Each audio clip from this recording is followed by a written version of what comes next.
Di video ini gue nggak bakal kasih cinematic shot tentang gamepad ini. Gue cuman pengen mengutarakan pendapat gue tentang gamepad ini secara jujur, secara konsumen. Gue nggak bakal kasih cinematic shot kayak orang-orang.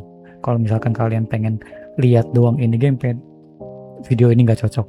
Tapi kalau kalian pengen beli gamepad ini video yang cocok. Anyway, kita langsung aja.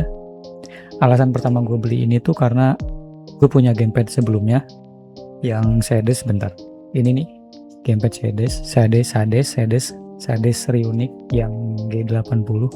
Ini berdebu karena nggak pernah gue pakai.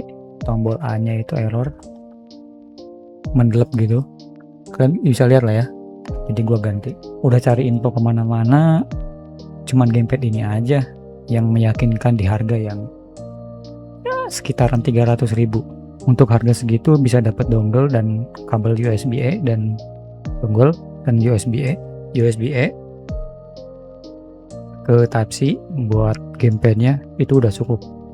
Kalau misalkan kalian punya duit lebih ya beli sama dockingnya juga nggak apa-apa. Tapi gua mau kasih saran deh sebelum beli dockingnya. Ini gua beli docking Reunique kan satu paket sama dockingnya. Ini kelihatan kan? Oh ya, Reunique. Dan meskipun gue punya, gue jarang make. Karena apa? Karena lu make, ketika lu pakai gamepadnya, tiba-tiba baterainya habis, lu nggak bisa dong pakai ini. Bisanya pakai kabel USB itu, Type A ke Type C. Kalau make ini ya, lu nggak bisa mainin dan lu terpaksa make keyboard. Jadi gue rasa lu nggak perlu deh docking. Jadi mending beli yang 300 aja lah, yang dongle. Jadi itu alasannya. Menurut gue docking nggak worth it. Apalagi kalau misalkan meja lu itu kurang gede. Punya gua pas-pasan ini asli, dan ini udah berantakan banget. Oke, itu alasan pertama. Alasan keduanya desain. Gue suka dengan apapun yang simple, nggak ada pernak-pernik bla bla bla. Ini simple men. Kalau dinyalain cuman ini doang yang nyala, RGB nya cuman ini doang, tombol home, belakangnya gini juga, nggak ada pernak-pernik begini. Dan di harga 300-an tuh udah pernak-pernik kayak Rexus, Fantech, apalagi ya, Sedes, ada satu lagi merek tapi gue lupa namanya apa.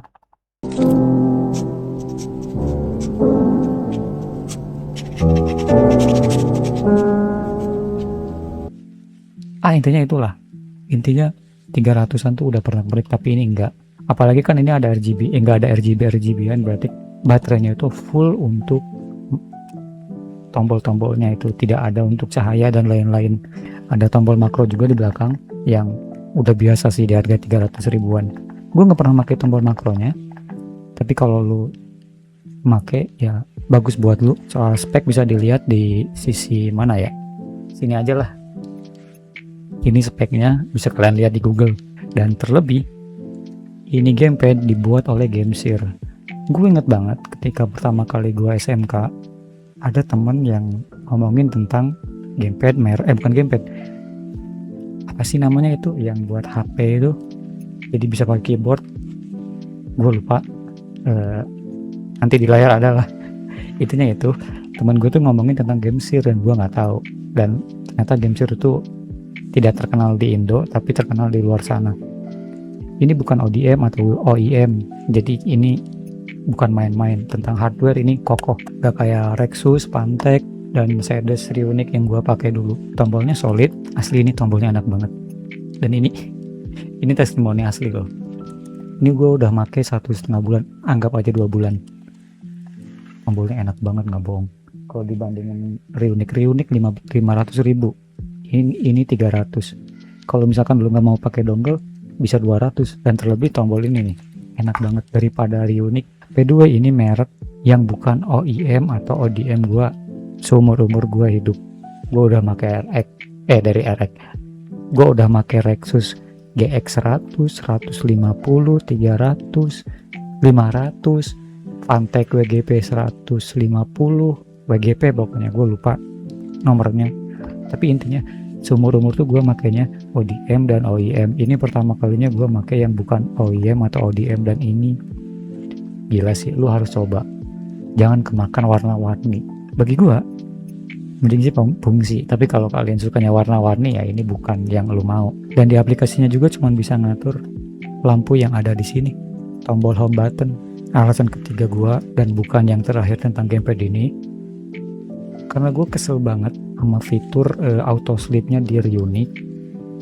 Kalau gua bangunin lagi, gamepadnya itu kayak gimana ya, kayak error gitu. Dan ini tuh terjadi kalau misalkan gua ke WC dulu atau ke toilet, tinggalin dia selama 5 menit dan dia tuh nanti mati kan, jadi nggak ngabisin baterai.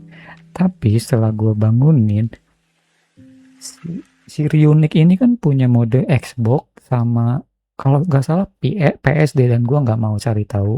Tapi intinya itu punya dua mode yang dimana kalau misalkan gua hidupin dari sleep, dia itu bakal pindah ke mode pertama, yaitu bukan yang Xbox, mungkin yang PS, yang PlayStation layout, tombolnya itu kebalik.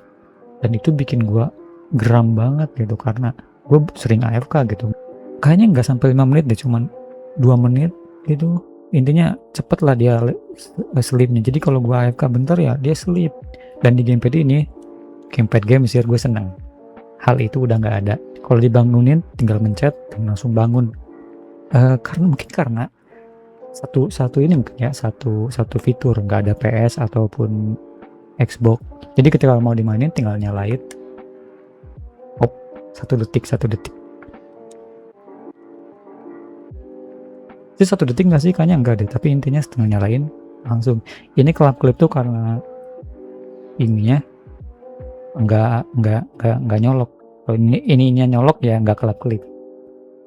Dan mungkin ini kekurangan, gue yakin kalian susah buat connecting pertama kalinya. Gue iya kayak 3 atau 4 kalinya itu kayak susah banget, tapi setelah 4 kali kayak controllernya itu udah tahu kalau receivernya itu yang ini gitu, ID-nya gimana jelasinnya, intinya controllernya udah tahu kalau ini tuh nyambung gitu. Jadi ketika dibangunin langsung nyambung. Tapi kayak 1, 2, 3 kalinya itu kayak dia tuh gak yakin ini bukannya gitu. Tapi kan plug and play. Aduh jatuh, biarin dulu. Oh iya, mungkin ada satu lagi kekurangan, mungkin masih banyak, tapi kan gue baru 1 bulan 2 bulan gitu ya, dan gue intens sih make ini, intens, tapi nggak main game-game yang kayak bola atau Dragon Ball, mainnya yang santai lah, yang santai. Jadi gue nggak tahu, apalagi gue makronya ini belum nyoba, gue nggak pernah pakai makro, jadi gue cuma bisa nyebutin yang gue sebutin tadi ini. Tapi kadang jarang banget kalau gue udah mainin game di Steam, ini di Steam sih, gue nggak pakai Epic ataupun platform lainnya. Tapi ketika gue udah masuk game di Steam, misalkan gue main Monster Hunter gitu, ketika udah masuk gamenya, udah di in game, gue baru bangun ini gamepadnya, Steamnya itu bakal ngedetek, tapi gamenya tuh enggak.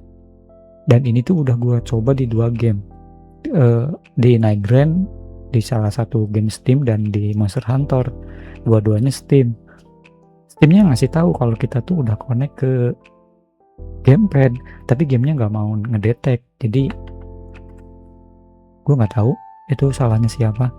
Harusnya gamenya sih, tapi Steamnya ngasih tahu. Jadi oh ya, kalau itu terjadi tinggal reload aja gamenya, quit game dulu terus masuk lagi, udah fix kok.